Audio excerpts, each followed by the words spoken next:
Hello everyone, welcome back to TA Solar. I'm Anna. I'm Tim. The Chinese New Year holiday is just around the corner, and for those who know a bit about China, it's somewhat like Christmas. Yes.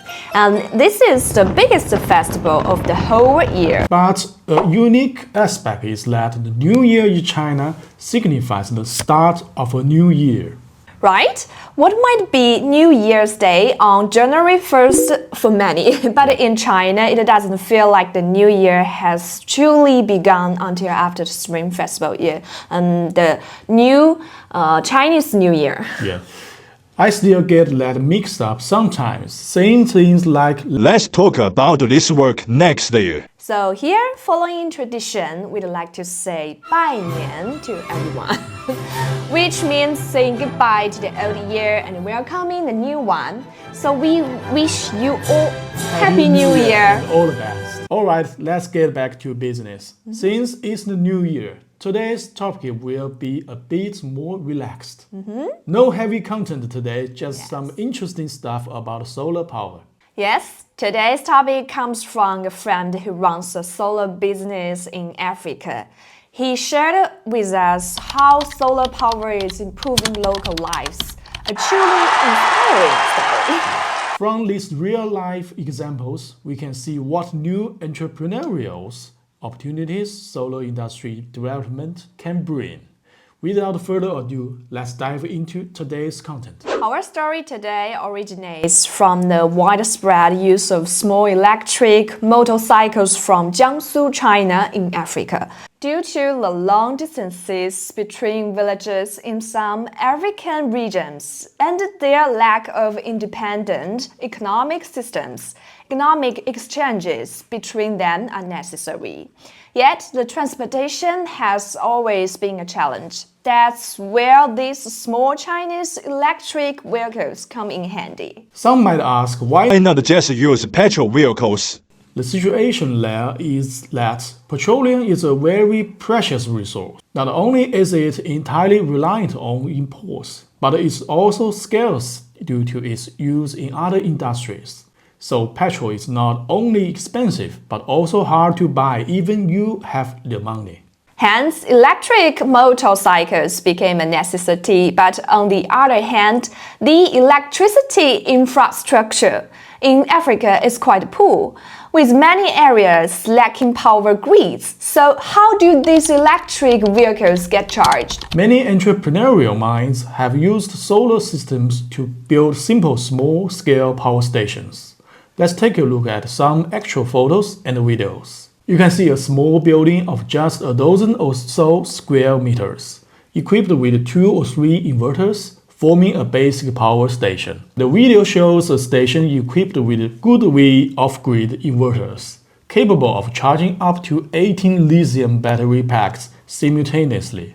It takes about 7 to 8 hours to fully charge a lithium battery pack. The electricity generated by solar panels charges the vehicle's battery firstly, and any excess is stored in the storage battery of the system, to be used when there's a shortage. And they do more than just charging, for instance.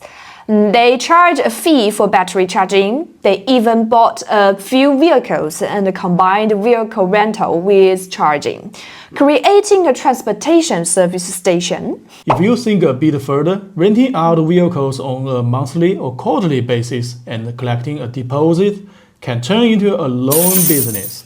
I think it's a very good business because we can keep collecting money every month. Yes.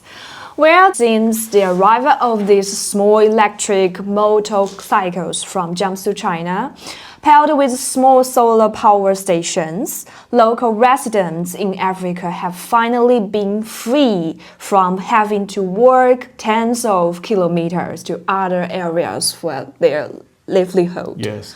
And we have another specialty in our country, electric tricycles, which can transport goods and are also battery powered. So they have aided local residents in their economic activities. The wheels of fate have started to turn. That's fantastic. It's like giving them a whole new lease on life, enabling them to transport goods over longer distances and even run taxi services, or thanks to a great power. Yes. We've talked about this small story from Africa. Now let's broaden our thinking. What other scenarios could similar business applications fit into? Actually, there are many.